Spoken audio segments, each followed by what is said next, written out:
Chicago Internet Creators is a group that's been running for about a year now. We do an event about once a month on a different topic. This month is sponsored content and influencer marketing. Last month was goal setting. Before that was just a party. Hey, I wanted to go to that one. It was a wonderful party. Next month is actually going to be about video editing. I'll be announcing details officially for that this week, but it'll be November 4th, which is a Monday, and it'll be run by our good friend Mike Caputo right there.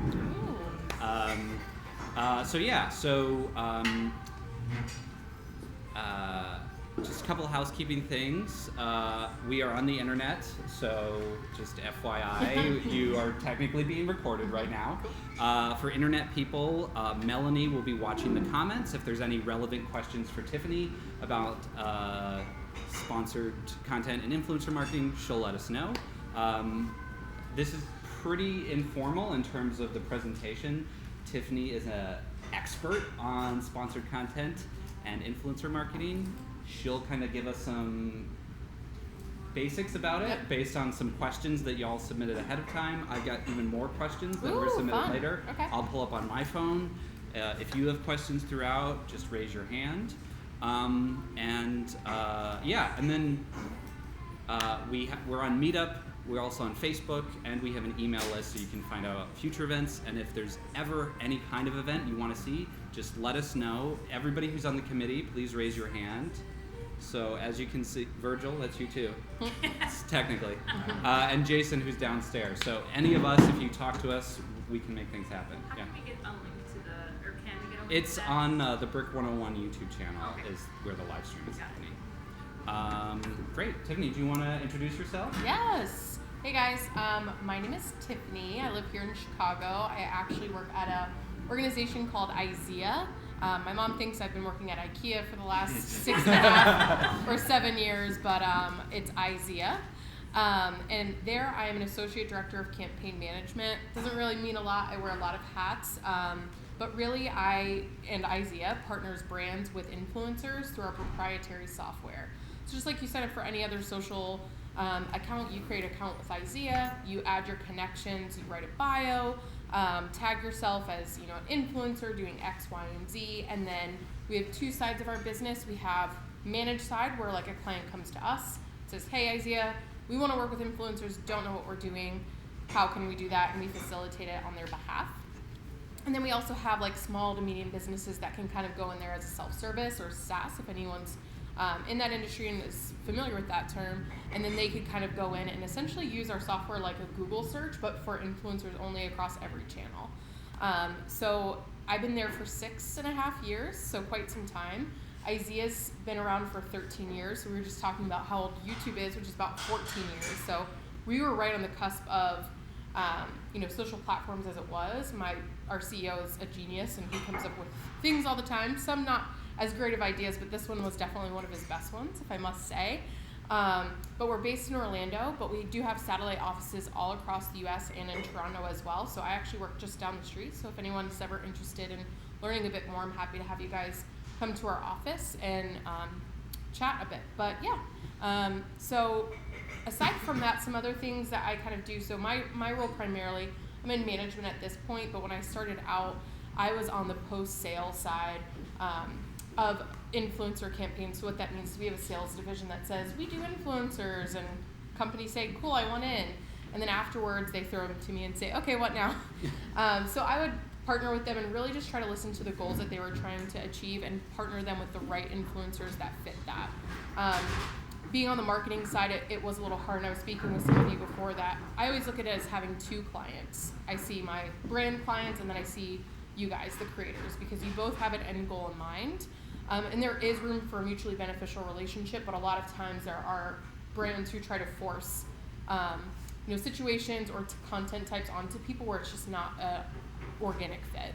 So it's kind of where my expertise comes into play, is like listening to you guys, hearing what you have to say, standing up for you when you don't have a voice in the room, and then setting realistic client expectations. So both of those can be challenging because you both are the customer and you're both always right, except when you're not, and then you're wrong. that's a long story about me. Do you want me to start with the questions? I was going to say, who here feels like they could define sponsored content and like put it in the dictionary? Nobody. Okay. So, I think just like what is sponsored content? Like what are the types of things that are being created in the campaigns you're working on? Yeah, that's a great question. So sponsored content, if you would have asked me like a few years ago, I probably would have said that there was like a monetary backing. Like I came to you and said, I'm going to pay you X dollars and in return, you're going to give me Y.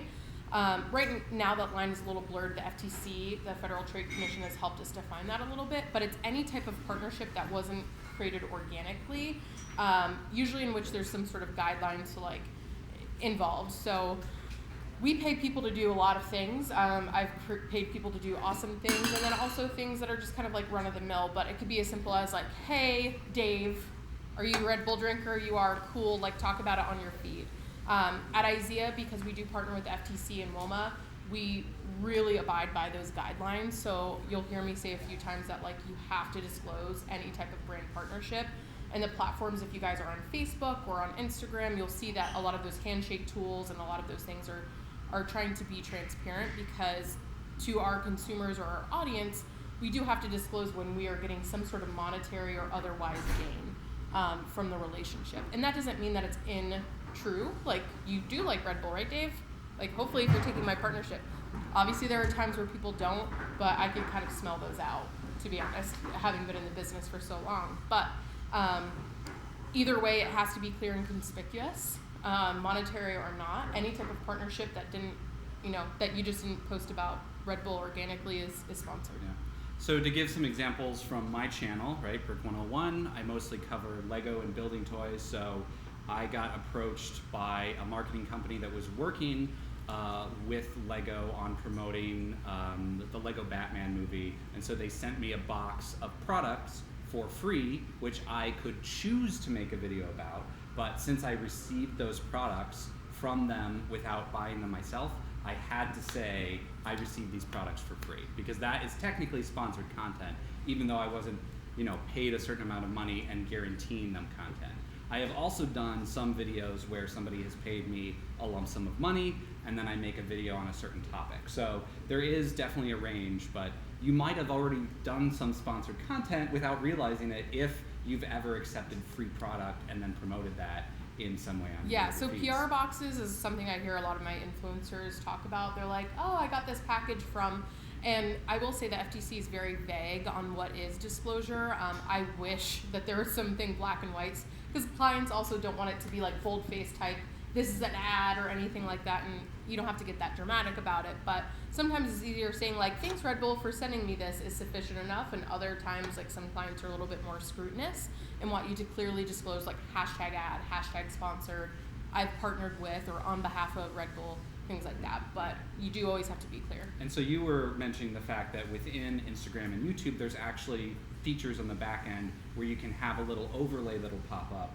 If you click that button, that will then say, this is a sponsored thing. So, yeah, and they want it everywhere you could put it, especially YouTube, because the video could be so long, and a lot of times people don't go right to the description. So again, that's where that clear and conspicuousness is going to come from. Like, if you were to show your mom, hey, take a look at this. If she can't tell that it's sponsored within the first few seconds, then like probably neither can the general consumer. Cool. And so sponsored content is like what gets created, and then influencer marketing is kind of a more general term. How would you think about describing influencer marketing to somebody like your mom? Well, she thinks I work at IKEA, as I said. So influencer marketing is, and before this I started in traditional marketing, so I was doing out of home and display.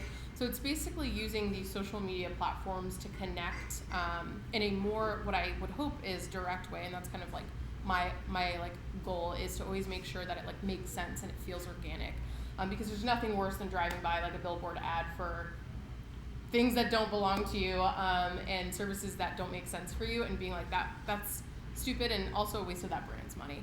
So for me, influencer marketing, I really think plays into authenticity. You're going to hear me say authenticity probably so many times, but it just truly makes sense. And for me, it's mutually beneficial between, like I said, the creator and the brand.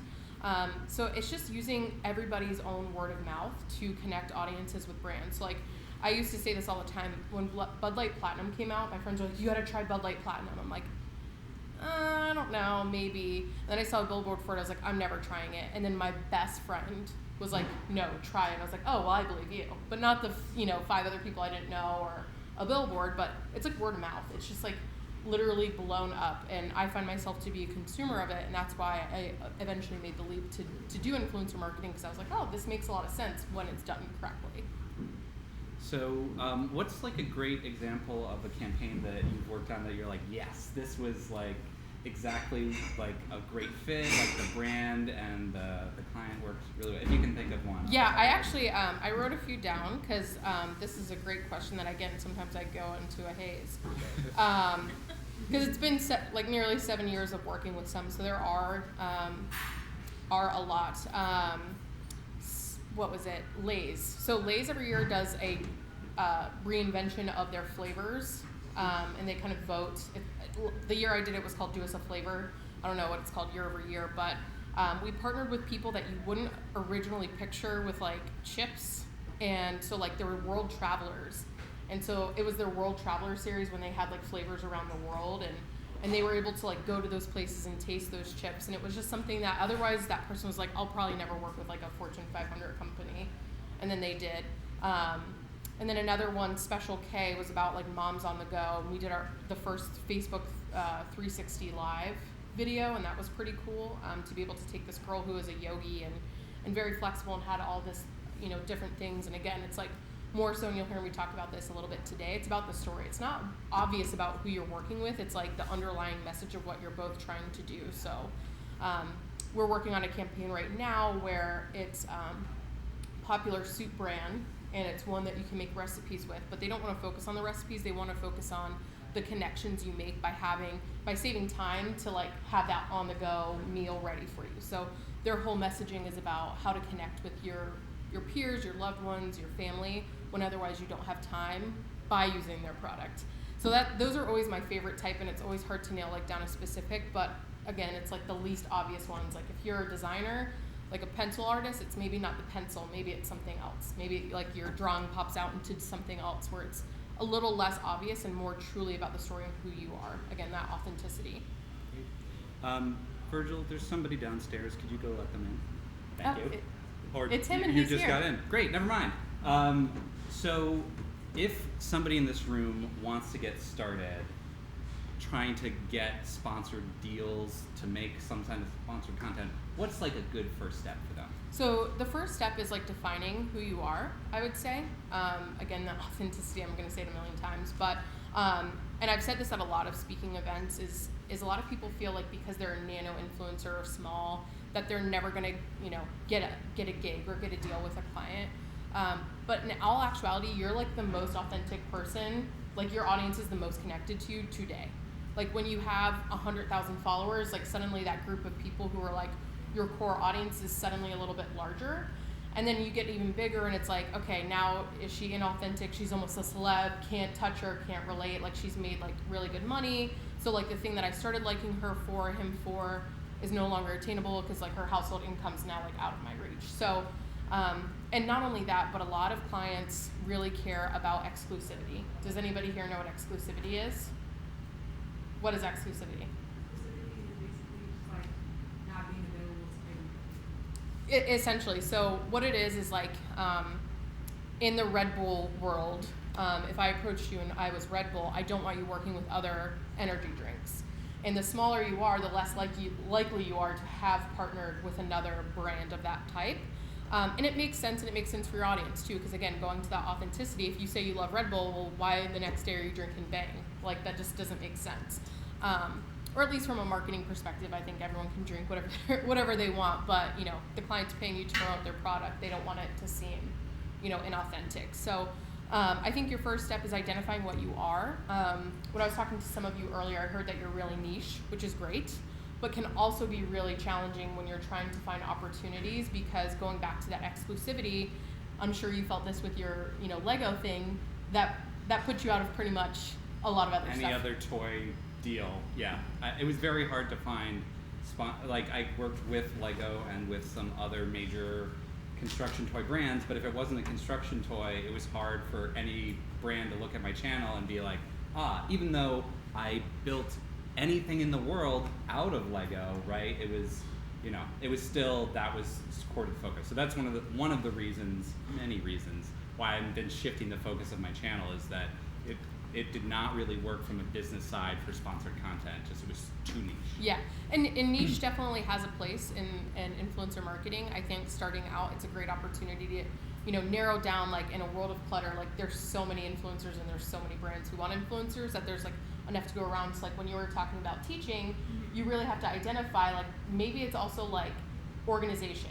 And maybe it's not like exactly teaching, but like what are steps that you take? Like I'm sure you have a planner of some sort, and so it might not always be teaching black and white, but organizational tools or your favorite pen or a backpack you like or something along those lines. So I think the first step is kind of like identifying like why you're doing this, right? Like if it's for the money, then maybe you take another route, but I hope it's kind of because you like doing it and can make money.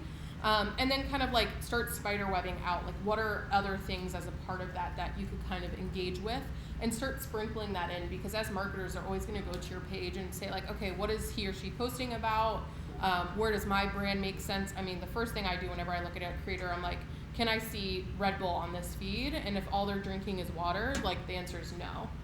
But I'm not saying go out and like capture every picture of you drinking a, a soft drink that you can, but kind of identify that. And then, sign up for IZEA, plug. But like I said, you could sign up for IZEA, add your connections, YouTube, Instagram, Facebook, all of them, blogs, tag yourself and reach out to somebody and just say like, hey, I'm new here. Here are the type of things I'm interested in. We were kind of just talking about how creators shift over time. I have one creator who is a petite blogger, and that's all she's ever reached out to me for. And I'm like, you gotta understand, like I don't have a lot of petite clothing brands coming to me, but if I do, you're absolutely top of mind. And she just messaged me today and said, hey, I just bought a home. I'm like, oh, I got a ton of home, renovation brands that we're looking for creators with. So, again, start out, identify why are you doing this?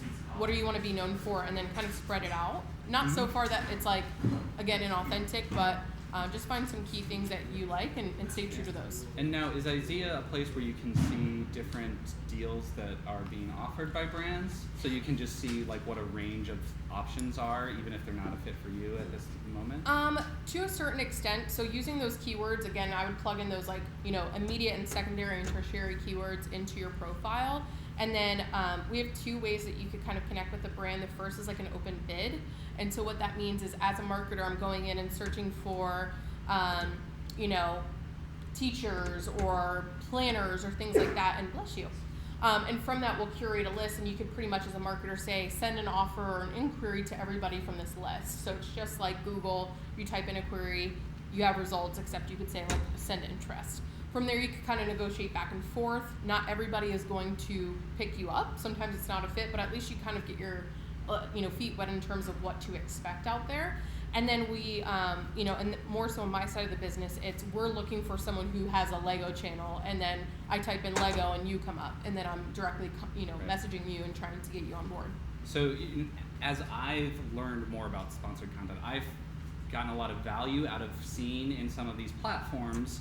There's ones besides IZEA. I won't mention them here, yeah, but I appreciate it. I can say them afterwards to other people.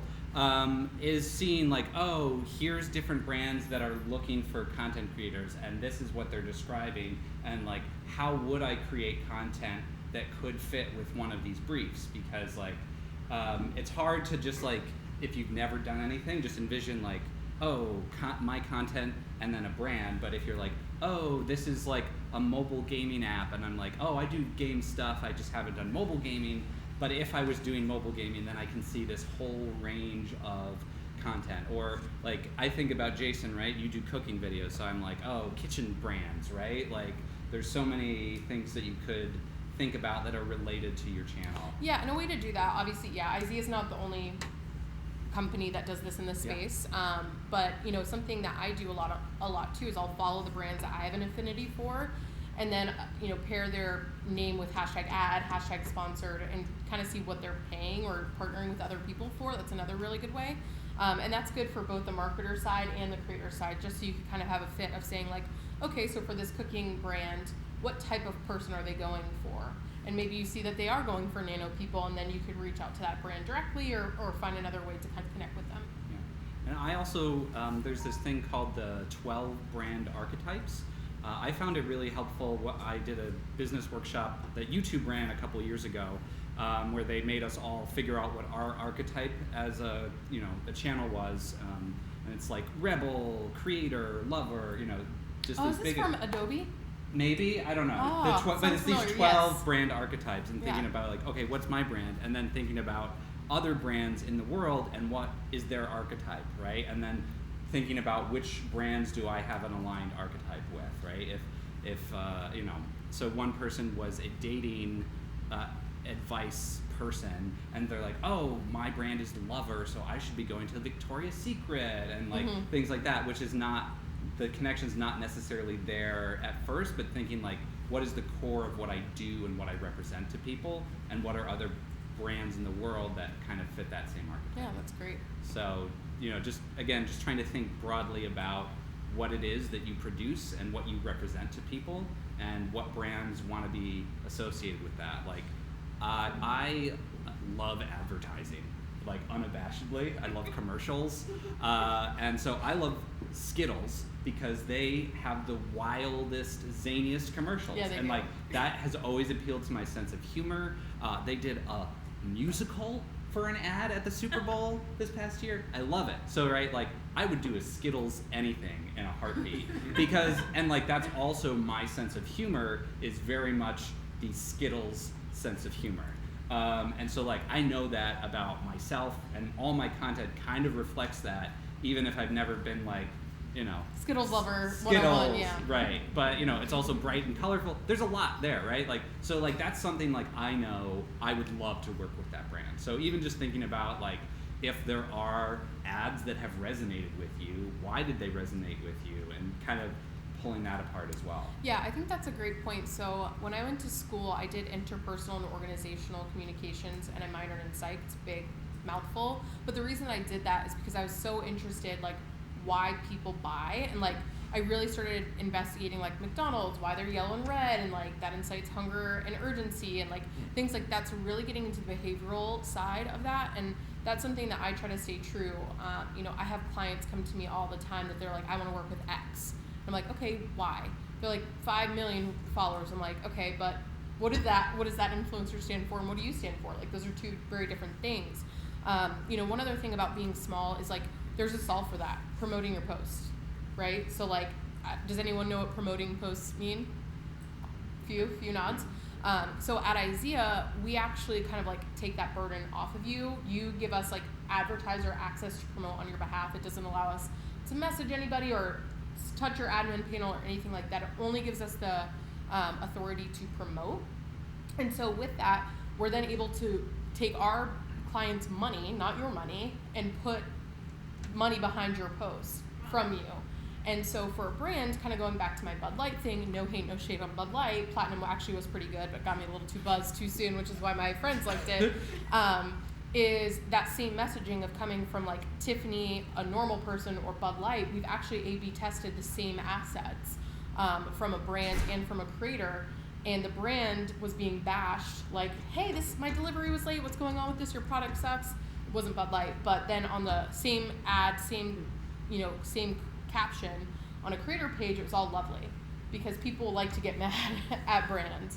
It's easy when it doesn't have a face, but when you guys are creators and you have a face, you have a presence, you have a personality, it's a lot more welcoming and warming. So 5 or 6 years ago, before we had that offering, it was really hard to start out and take off at all. But now, again, going back to like the authenticity and the like chances that you've worked with another competing brand are lower when you're starting out. We have a solve for the reach aspect of it, and kind of those two paired together really. And that brings up a really interesting point that, when I like to think about this is that, you're entering, if you're doing sponsored content, a business arrangement with another business, right? And it's really important to kind of make sure it's clear what they're getting and what you're offering, right? And So especially if you're not going through IZEA, right? If you've just been contacted by a brand, right? If you do a video, you're not necessarily guaranteeing views on that video, right? And brands that know what they're doing will do things like promote any sponsored content with their own money, because they know it's not like you're basically producing the ad for them, and you give them some reach by virtue of having an audience, but like if they really want impact, they also need to put money into promoting the content as well. Right. And it's, and if they don't understand that level of marketing, right, they might be disappointed if your video that you do for them only gets 500 views as opposed to the normal 1,000, because maybe it didn't resonate with your audience in some way. Yeah, and those platforms know what they're doing. Internally, we call that pay to play. Instagram, Facebook, we all know the algorithm. We don't know what it equates to, but we do know that you do have to pay to be seen, or pay to play is what we kind of call it. So even in the traditional creator sense, one thing that I talk about, and is probably going to get some eye rolls, and that's fine. I'm here to be transparent with you guys, is that I think the biggest thing is when you're small is all of your followers are other creators. And there are creator pods and comment pods, and those things are all things that you do have to kind of engage with to start, gaining traction. But as marketers, when you're starting out, we look at your audience, and when it's only 500 deep, it's pretty easy for me to scroll when I'm seeing all other, creators or influencers. To me, that says, so I'm paying you to talk to an audience of not even my target audience, even though you fit my target audience. I'm just hitting a bunch of other creators. So whenever creators sit down with me and say, hey, what can I do to get, take off? I'm like, you have to spend money to make money a little bit. So like start targeting who you think your audience would be. Even if it was geographically, I think that's a great way to start. But like my dad used to own a hot dog restaurant called Big Daddy's Hot Dogs in West Palm. Still exists, he just doesn't own it anymore. But we would used to spend like $10 or $15 a week to try to get new people in, and it worked. And it's a small amount, and I know that when you're starting out and you don't maybe have a lot of money, that's a lot. But you have to start getting an organic audience of sorts, if that makes sense. Right.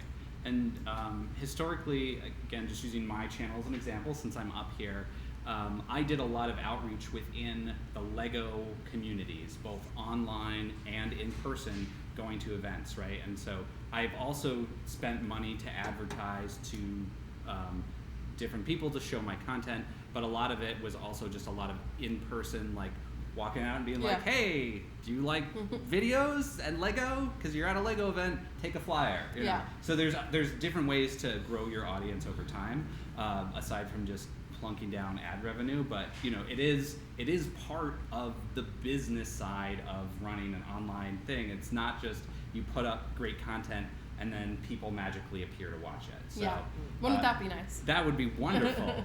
Let me know if that platform exists. Yeah, I know, seriously. But yeah, I hope that makes a little sense, because again, it's not to say that you shouldn't have a community of your peers, but put yourself in a marketer's shoes. If we are making investments into it, we want to ensure that our money is going somewhere where at least there's some sort of organic audience. I can tell you guys, I've started and stopped a blog, Instagram, Facebook, YouTube like 8 times, because I'm like, on the other side of it, like I'm paying these people my salary right now. I'm like, I'm gonna jump ship and be a creator and not a marketer. It's rough. I totally get the struggle, and I know that you have to start somewhere, but again, like really finding a way to connect with an audience that actually is your goal type. And then, some of those things will come naturally, or word of mouth. But yeah, I think that's a great way to start. Great. So one of the questions that was submitted in advance was how to create an estimate. So if you've actually connected with a brand and you're starting to talk about how much does this cost? Sort of walk us through what that can look like. And I can also talk very openly about amounts I've asked for and been paid for stuff as well. So I think I'm going to give a roundabout answer, and it truly does depend. But the first thing that I would say is what is the product worth, right? And most clients are looking for a product. So this Red Bull is worth what, $3? And I'm not saying take $3 for an offer, because your time is also valuable. If you're producing video content, there's so much more production that goes into it. So I think that those type of things need to be considered. But I always think starting out on a barter basis, if it's, I know a lot of the girls who are part of Chicago Windy City bloggers, and a lot of them will kind of do hey, if I can have my friends over to your bar, you know, I'll post about your bar, and they're both kind of getting a barter out of it. But then from there, like, I always say, like, what is your time worth? Like, if you've ever looked into freelancing for photography, like, what does that cost? I work with a lot of influencers who are now grown up so much in my 6 or 7 years that I've been here that they are paying photographers to take their photos. So it kind of just depends, like, the level of involvement that you're looking for, but definitely know the brand, know what a Fortune 500 brand is. They probably have a little bit more money to dish, but at the same time, there's definitely no shortage of people who are interested in that. So don't think that just because it's a large brand that they're going to pay you large dollars. You'd be surprised. Sometimes those are like the cheapest brands that pay, because, like, if not you, then the next person. So I don't really have a flat answer. I could tell you I've paid people 6 figures for content before, for, like, Vine, when that was a thing. So 6 seconds, I was literally like, this hurts me so much. You know, and I've also paid people, like right now we're working with a very popular stroller that's in the thousands of dollars, and we aren't paying them anything. We're giving them a thousands of dollars stroller. So it really just depends, but I would say, like, don't start out expecting to get paid tomorrow, but also don't sell yourself short and just do, like, ad hoc stuff, like, for barter forever, because, like, that's not great either. And so one of the things I did when I would be thinking about different offers is what is there, you know, the product that I'm receiving might have a monetary value, but also do I get it early, right? Because I worked with this brand that's a competitor to Lego called McFarlane Toys. They sent me their entire product line like 2 weeks before it hit the shelves. So when I think about my competition on YouTube, when I was reviewing products, like, getting a product early also has a huge monetary value in addition to the actual value of a product. And so I had a really great partnership with them where I basically became their main marketing outlet, and it was mutually beneficial, even though they never paid me to promote their products, but they gave me early access, and then they would recognize me at, like, Toy Fair and, like, bring me into their booth to show me early prototypes of stuff and send me stuff that literally you couldn't get otherwise. Were you doing affiliate links or anything, like, or getting any type of pre-roll revenue or anything? Well, yeah, so I was doing regular ads on all of my videos, because you can still put ads on videos even if they're sponsored, right? There's a button you press that says this video includes sponsored content, and certain advertisers won't advertise on your video, but a lot of advertisers don't care. So I got ad revenue from my videos. But then I had all these advantages of working directly with this company and basically being their first go-to-market person to review their stuff, which, if you can imagine, right, like, you don't know anything about McFarlane Toys, so that's not impressive, but imagine if that was, like, Apple's new phone, right? Can you imagine if somebody had the iPhone, like, sign me up, the day before the keynote, right, officially, as opposed to, you know, a leak or something like that. So there are different ways that, you know, depending on how you monetize your business overall, that even if you're not getting paid for content, it can still have a huge value. But, you know, that being said, I also did some, basically, again, like, the Lego sphere was my range, so there are smaller startup companies who have a product that's compatible and are looking for exposure. And so I worked with an app called Brickly that was just trying to get people to sign up for their app, and so they paid me $2,000 to make a video about one of their products, and that was a number that I went to them with, and I sent them a whole proposal of different options of, like, different ways I could promote their thing, and, like, that was the one they came back with, and we agreed upon. And actually it was $1,500, because it was $3,000 for 2 videos is what it ended up being. And that's the other thing, is that I was able to get more money out of them by saying, like, all right, well, if you do 2 videos, it's, rather than being $2,000 per video, it's $1,500 per video, but then I got $3,000 as opposed to $2,000. Yep. So there's different ways to think about, oh, is this a series, and I'll do 10 videos for you, and your price per video is pretty low, but then I'm getting this chunk of change, and you know, so I always think about, like, what's the actual my hourly rate for the work that I'll need to do to produce this video, and then, you know, kind of the value of the audience exposure that I'm getting, and it's kind of the calculus that you have to work on. I will say, I feel like marketers have come quite a long way. When I started, vlogs were really like the only thing, and marketers had a hard time being like, well, we paid someone for a vlog $500, so we're just gonna pay a YouTuber $500 too. And I'm like, not to downplay anyone who does a vlog, but like the post production that goes into a video typically is a little bit more laborious than a blog post. So it was a fight for marketers, back in the day. But I feel like a lot of people are a little bit more aware right now. And then the other thing I was going to mention, because I think I heard a few YouTubers in here too. There's fully dedicated YouTube videos where like the whole is sponsored by that brand, but then there's also like mentions. So like, I know I keep talking about Red Bull, but that's because I chugged one now. I'm like, why? But like, this video is not sponsored by Red Bull. No, it's not. But I wouldn't hate it.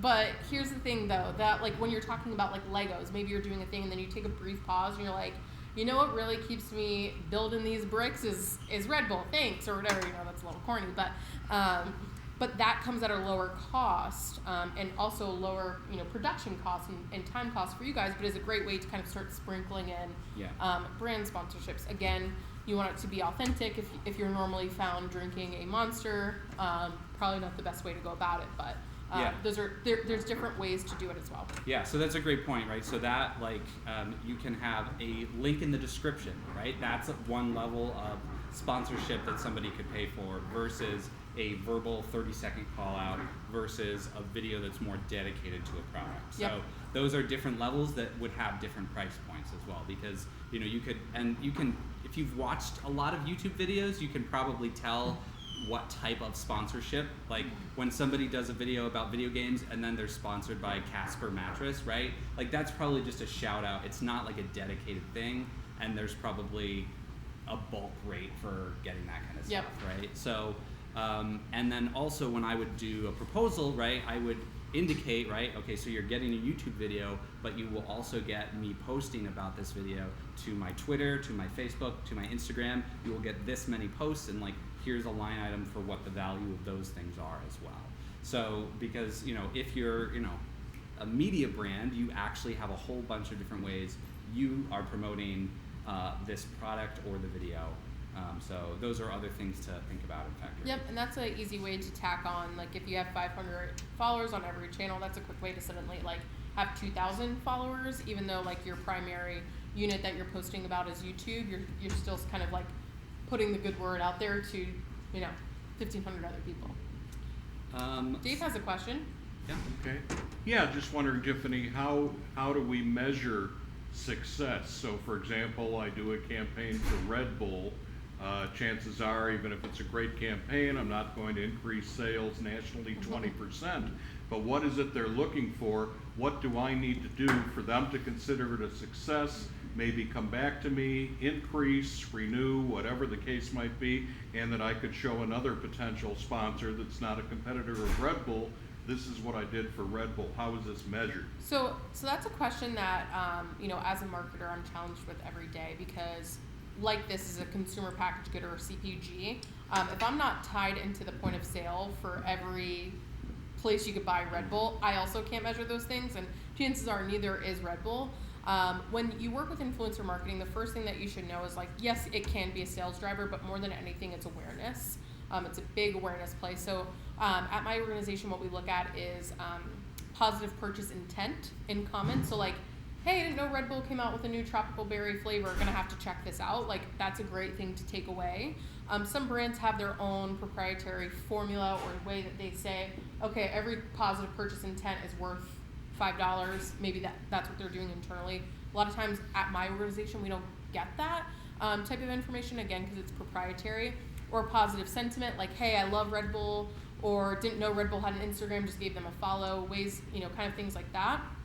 And we've also had campaigns that on paper didn't go well, but where there's like new product launches where they're like, just got this product and it doesn't work as intended. Like we use that to say like, here's some direct consumer feedback that otherwise brands are paying research firms and not really kind of like getting a hard answer out of. So we'll do that. It truly depends on the type of product and the brand. Again, with this, it's like a low cost and an easy pickup, but there are times where it's like we'll have promo codes where we'll say, hey, go to the website and here's Tiffany 15 for 15% off. Those are trackable. But a lot of times, influencer marketing should be based around at least brand awareness. And then it depends. Like, YouTube can be a sales driver, but there's not a whole, like, the clickability isn't as much there as it is like informational, right? But it does make sense when it works. Just like Instagram before, like stories or like my link in bio, like wasn't really a shoppable experience, but now with Instagram stories, how you could swipe up if you have X amount of followers, or you can have a swipe up if you do promoted too. So that there's kind of like workarounds there. We've seen a lot of success come from Instagram stories as far as sales go. But again, it truly depends like what the brand is doing or what tools they're giving you as the creator or me as like kind of the middleman to track those. But positive purchase intent and sentiment overall is a big thing. And something I'll say here is that to understand all this stuff, you need to understand a lot about marketing, right? All the terms that you were just putting there, you're talking about the different levels of a marketing and sales funnel, which as a YouTuber, you don't necessarily know, right? You're not necessarily speaking the language of like, oh, this is not going to influence like last action and drive sales, but it's more of a brand awareness thing, which is absolutely right. But right, you raise your hand if you knew all of those things before this, right? So no, not a lot, right? So that's just something to realize, right? Like that to speak to brands about the value of this, right? You have to know a little bit about marketing, right? Yep. It's not just about creating great content, but understanding how it can impact their bottom line. Yeah, I will. Quick marketing 101 is like there's top funnel, which is just awareness, like medium funnel, like consideration, low funnel, like ready to buy. So think about any stage that you're doing, like you're researching flights, you've narrowed down an airline, you purchased a ticket. But the one thing that I really love about IZEA is that regardless of who you're working with within our organization, we have these like templates that as a marketer, you're always going to have like the title, the what are you doing, like all the steps that you need to know as a creator, kind of like what you're alluding to before of like, what am I even doing for you, or what am I doing here? Like with my campaigns that I've worked on, I've always made it very transparent. The goal is to drive clicks. So as an influencer, you should make sure to check out, the URL that I put below. Like you have to be a little extra from like, we really want people to follow our Instagram page. Make sure to go give Red Bull a follow after this and comment below with hearts once you've done so, and I'll pick one lucky viewer to blah, blah, blah. Right. Things like that. So, it is also the marketer's responsibility to provide you with that detail. And as a creator, it is your responsibility if that's not clear to ask. What are your goals here? Like, how do you define success? Because to your point, every client's going to be different and it might not always be obvious. Like Red Bull, you would think it's sales, but maybe they just want people to like be aware that like they're still in the market. And it's really, like you said, it's really hard with YouTube to really make a strong connection to sales numbers, because also a lot of people just don't click from YouTube, period. And YouTube doesn't want people to click away. They want people to stay on YouTube. And keep watching relative videos, yeah. So just to give another example from my career, I did a video with a local Lego-related company. Again, it's not Lego, but they make custom little people that work with Lego. And they had done a whole bunch of zombies. So I did a video that was just about their zombie horde. And it got maybe 6,000 views, which for me was not a lot, but to them, they don't have a lot of exposure. So even a video that felt underperforming for me was a huge success for them. So remembering, like, depending on the brands you're working with, right, the level of exposure you have specifically on the platform that you're really into might be above and beyond that. Like, my videos are some of the top search results when you type McFarlane Toys into YouTube, a brand name. My videos come up first because I became so influential to that. So, and with Citizen Brick, they paid me some money, but then we also did an exchange because they do custom printing on Lego, which I need for various cool projects. So I traded part of my work for some of their work. So, and like that was like actual goods that I got that were valuable. So right, it was like it was a barter plus money. So there's like all sorts of different ways you can negotiate things. Yeah, that's great. Nikki, you had a question. Okay, just want to grab my notes here. So what little knowledge I know about Facebook ads, you have to do a lot of testing, so to get it right. And I know for sales funnels, but I don't know if it's different for sponsored content. But what do you guys consider a successful ad, whether it's YouTube or Facebook? Do you guys measure that, or is it just something you just put out there? So So we have benchmarks that we've established just being around for so long, and the benchmarks that we have, we do by vertical. So we've just taken historics and said that, okay, historically, automotive campaigns don't have a high click-through rate because, like, I don't know, who's considering buying a car and, like, clicks through and buys a car? Like, not many people. But what is high is, like, the brand affinity. So people who love, like, a company like Ford, love Ford, and will comment to, like, no end about it. So we internally have those kind of benchmarks that we establish. But the other thing that's really great about Facebook and Instagram promoted posts, which they operate under the same house, is that they will auto-optimize. So if you have a few ads or a few posts that you kind of put into a group, which is called an ad set, it will kind of like, it's like whatever one's performing best, it'll throw more money at and kind of slow down your ones that aren't doing best. So that's kind of the way to test. So when we have, you know, a bunch of influencers, we might put them together and the best performing ad kind of naturally rises to the top. And that's truly based off of, like, I think what they call a relevancy score, aka their algorithm, that says, you know, you're getting 5 likes per minute, you're getting 2, yours is more of an attractive post, we'll put more of our money because it's more cost effective here. So marketers could do that across multiple posts for themselves. They could do it against multiple creators, or you could do it against multiple of your posts to kind of see what content your audience is going for most. Okay. And then with Facebook, I recommend everyone have a Facebook page, not like your personal page, but you're able to glean a lot of insights as to who's going to your page and who likes your page. Again, that's where I think that spreading out larger than the creator community is important, because otherwise it's going to be the results of your creator friends that are showing up. So same thing with Instagram. If you sign up for an Instagram creator or business account, you're able to obtain some more additional insights there. And then test and just say, like, promote to people like the people that follow my page and see where that nets out and who resonates with your ads. Okay. Does the same thing happen with YouTube? You have to do testing with that as well? And yeah, I think so. So YouTube's a little tricky because there's a lot of ways to do ads on YouTube. And, you know, I especially watch, I think the thing that I always tell my creators is, like, more so your timing. When you start doing ads, you could see, like, the completion rates. Like, are a lot of people falling off after 5 minutes? Maybe only make your videos 5 minutes. Right. So that's kind of the more testing that I suggest for YouTube. Okay. Mm-hmm. Thanks. Yeah, I was wondering, is there going to be a new platform that comes out or that is already coming out that we should be aware of? Twitch, TikTok. TikTok, Lasso. Oh, Lasso is Facebook's version of TikTok, and it literally looks the same. And Vine 2 is coming out, right? I hope that's a joke. I don't like. I they think keep that's saying- Lasso. I think that's Lasso. Oh, is Vine 2 Lasso? Yeah. Okay. Yeah, I would say Twitch, TikTok, Lasso. You know, as Byte. Yeah, Byte is Vine. Oh, Byte is BYTE is Vine 2 essentially. yeah, and actually we were talking about before we sat down. I think one of the biggest things, and I was just in our headquarters in Orlando last week, and our CEO was talking about as a business needing to adapt. What if Instagram shut down tomorrow? Who here is primarily on Instagram? What would you do? What would you do? That's actually a question I have to ask you. Should we branch out to like YouTube and Facebook as someone that wants to, you know, be more in terms of like get that content going and that engagement going? Should we be, you know, just not just one platform? So Yeah. I don't know. I'm confused. Yeah, what would you do?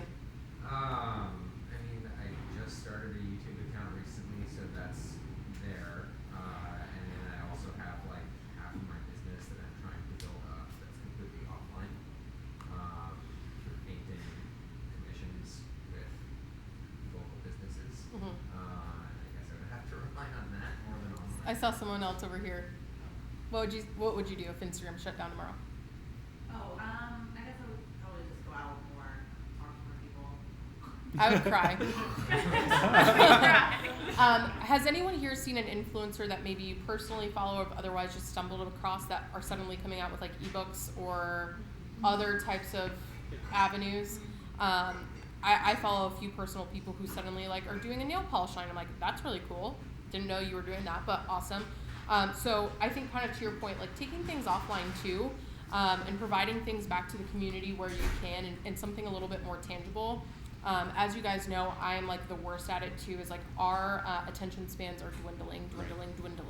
And I actually think Vine was a little bit too premature for its time, a little bit.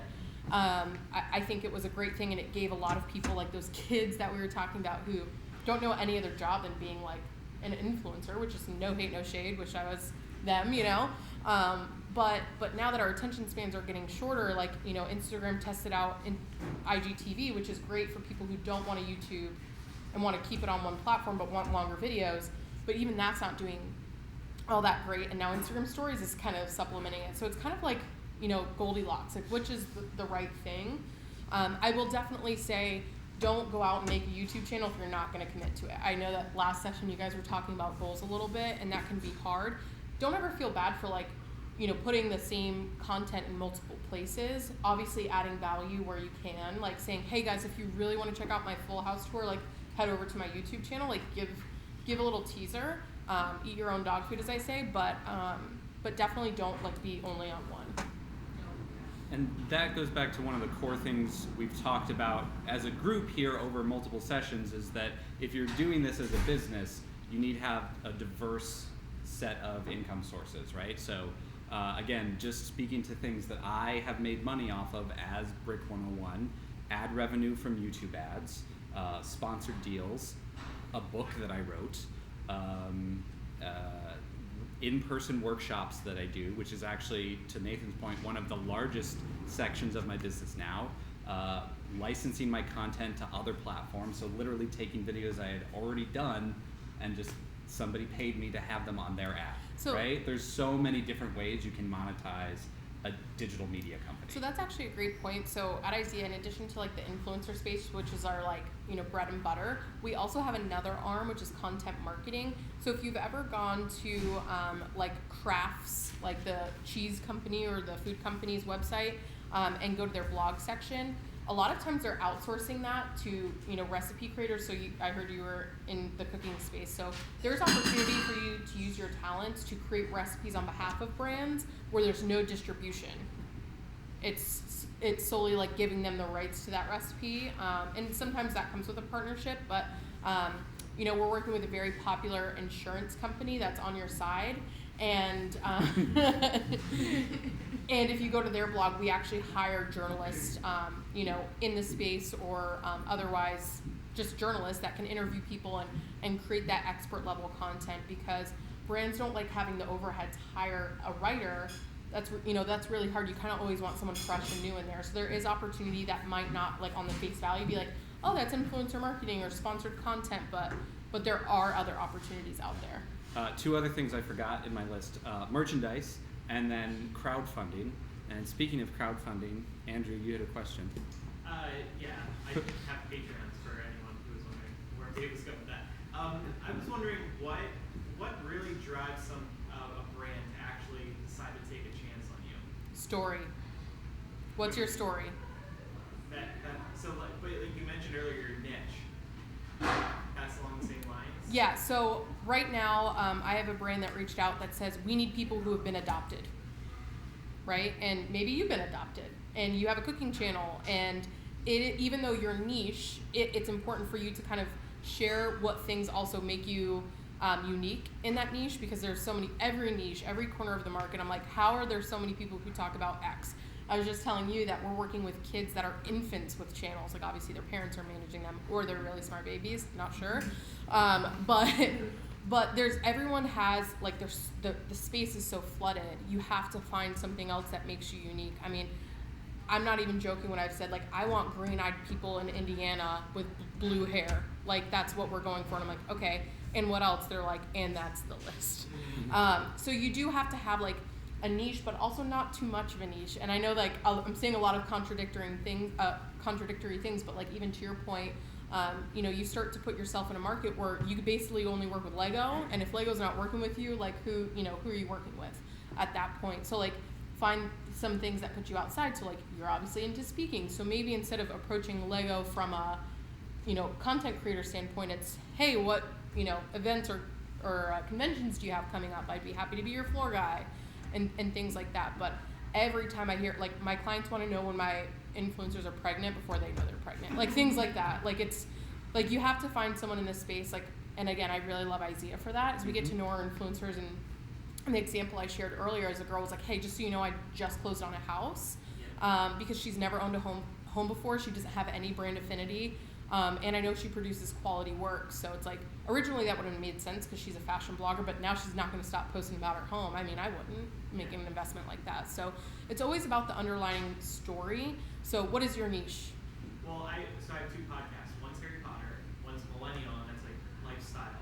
But the funny thing is, Millennial is a lot smaller than the Harry Potter one, and yet the Millennial one is loaded with ads. And I think the only difference is the brands look at it and say, oh, it's called Millennial, this is for millennials, let's advertise there. Whereas the Harry Potter one doesn't really get it. Well, Harry Potter, and similar to you, I actually was going to bring this up, is like, you already have a brand affinity, and aligning yourself with someone who's already made a stake to a brand affinity is really dangerous in the brand space. Because what if Harry Potter says something, or what if, J.K. Rowling did something so crazy, or suddenly Harry Potter's this religious cult, and now Red Bull's like, I don't want to be a part of religion, or whatever the case may be. So whenever you could kind of like have a clear slate, I do tell my clients all the time, I work with one beauty brand, and they're like, we only want this beauty influencer to post about our brand for 6 months. And I was like, okay, when you go home, call me, open your makeup bag, and tell me you only use your products. Spoiler alert, she didn't. So I was like, so you're either paying this person a lot of money because her main income stream was talking about all these different brands. And makeup's not something that you have to have an affinity for. It's a low price product, and people are going to use what works for them. So when it's something small like that, but if your podcast is solely about Harry Potter, I'm actually not surprised about that, because like kind of to what we were just talking about, it's got to be like Harry Potter, like parallel. It's got a partner. Maybe it's like a scarf company or something, Right. something that kind of goes along with that theme. Otherwise, as a brand, I would not want a part of it. Okay. So we're got 4 minutes, right, left here, and then we're gonna go to a second location. So last questions, and Melanie, have you checked the chat? Besides people saying I like Mountain Dew better, that's it. Oh. Yeah. Uh, I have a question, and I know Ed probably similar. What do you do if your audience is mostly outside of the country? So my channel is about Indian cinema, and because of YouTube's analytics, I know that 70% of my audience is from India. I mean, it's also Dubai and other places, but not US focused. Do you want it to be U.S. focused? I'm open. I'm just saying, what if your challenge is what your niche is? Lay's potato chips wouldn't necessarily be the best fit for me unless they have Indian flavor, which they did. So the one thing about working internationally is really challenging. Every country has its own set of advertising laws. Some countries, especially the Asian countries, are not fans of the internet, even in general. They kind of have a hold on it. So I can't give you a direct answer there, but I would look for companies that maybe have an arm in India. So like Lay's may have an India arm. A lot of companies that are large have those operations just because logistically they want to have representation where where that product is available. But other than that, I would ask yourself, are you interested in having U.S. market? But again, what would an ideal brand be for you to partner with? I don't know. I guess possibly some sort of Indian food company. There's certainly a lot of Indian immigrants that live in the U.S., so that would be a crossover kind of thing, something like that, I guess. Yeah, so I reach out to them and see, but then follow other people, kind of like we were discussing earlier, that have similar niches or brands that you like, and see what they're doing, see if they're even into influencer marketing. Even some of the larger brands like to stay away from it just because an influencer can literally like go crazy the next day, and then kind of to my point, my point earlier with you is then they don't want to align with it, and what do? Like, they don't own your channel, they can't take their content down. So I would just start looking at that, but I'm sure there's some sort of group or people who have an affinity towards that here that you could reach out to. But again, being really niche isn't always the best thing if you're looking to make money. Yeah, the only thing that I had was a distributor, Teletowns, offered me free tickets for a movie if I would promote a contest they were running just in the U.S. for that particular movie. So that was it. That's a great question, because I have a lot of audience from Pakistan, and it's, even though I live here, I grew up here, so I'm a diverse of both, but then how do I promote something that I know I can get here but not there? And it just kind of comes back to like, am I being authentic? Like, because I have girls asking me, like for example, nurse. Sephora. They don't have Sephora there unless you leave the country and you go. So it's just like one of those things. How do I, even though I want to be a part of here because this is where I live, so it's just like so confusing. So I heard you were on Instagram. So Instagram does this cool thing, depending on how you define cool, but where you can create like a dark ad on Instagram, which means it never has to live on your feed, but can live in promoted post world, and you could target only U.S. Makeup, blah blah blah. So you could kind of build that. That way, if you think your fans would say, well, screw you, you're only posting about things not relative to me. But I also think you kind of have to own that and just say like, U.S. girls only, don't worry. My Pakistani girls, like, I got you, on this other thing. So I think either of those options are good. Sure. Mm-hmm. Yes. You were mentioning earlier how you don't necessarily have to have the largest audience and that can be even independent pages. I guess for someone like myself, I'm still in a place where I need to get visibility. I have like 100 followers on Instagram. It's okay. What is a good way to like lay a foundation and make myself, I guess, a desirable online presence for some company that is seeking to promote their work? I think consistency is the big thing, and I know that you guys were talking about goal setting. Yeah. But I think there are a few levers that I look to make sure are or aren't pulled when I'm looking at someone with low reach. One, you're going to be a little bit more cost effective in my eyes, so you already have that going. A con is going to be you also have low reach. But then, like, are you consistent? Are you always posting? I can't say how many times I've found like this perfect adopted green-eyed left-hand writing person in Indiana, and they haven't posted in 6 months. Yeah. And for me, that's a struggle because like they're inactive. We live in a world where like if you post something right now, like in 5 minutes, like it's old news. So I think being consistent, utilizing hashtags without overusing them, and then again finding that like purpose, and then those secondary and tertiary purposes, and always making sure your content is some mix of those, and then hopefully you'll put some paid promotion behind yourself. I hate that, but the platforms literally made it like that on purpose. They're smart. That's why they're rich. And then hopefully you'll start gaining some traction and putting yourself out there. But then, walk into your local bookstore or whatever the case may be, and just like start even creating those brand sponsorship deals, even if they're pro bono. And then start taking those and saying like, hey, Red Bull, I worked with a local coffee shop, not the same, but you could tell I'm a caffeine lover. My audience really loved it. Look at this comment that Bobby said. He's like, love caffeine. What's your other favorite brands? Like, my audience is asking for it. Yeah. Give me a shot kind of thing. Okay. And I also have a media kit that I use whenever I'm reaching out to a brand that I can share with all of you. It was something I did in this YouTube business workshop where it's literally what you're talking about, like screenshots of comments that were specifically like, wow, I love watching your reviews. I always go out and buy products after. I was like, thank you. Or like, I love watching your videos because blah, blah, blah, blah. And then like also like, oh, here's some examples of stuff that I did with numbers. Kind of to an earlier question of how do you show the value of like, here's campaigns I've done before. Yeah, So. and I think marrying your two, questions is what could you do that maybe I wouldn't glean or assume you would do from your, posts. So I think I heard you're an artist, right? So I actually worked with Mercedes-Benz here in Chicago. We took over Plaza a couple months ago, and they actually hired people that I never would have pictured with Mercedes-Benz. They hired a graffiti artist, someone who does skyscraper photography, some guy that does like crazy images of like lightning and stuff like that, and they all came there to showcase their artwork, and everyone came to see their art, and then like the cars were there, and obviously Mercedes wasn't like, these are bottom funnel people like ready to buy a $60,000 car, but it just gave them awareness, and the people pulled us aside and were like, I never thought I was going to work with Mercedes, I'm an artist.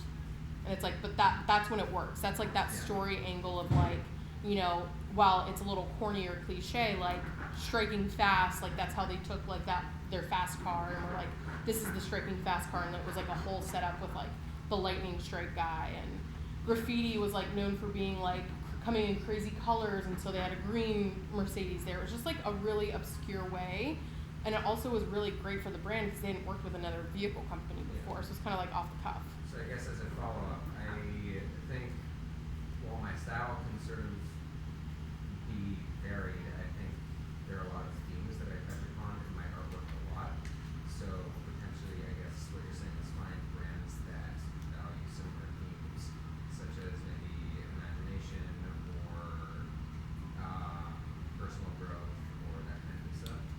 like the girl who reached out to me today that said she's buying a home, I'm like, what renovation projects are you going to do? Because I have a hardwood floor, client, but if you're only doing carpet, like that's not a fit.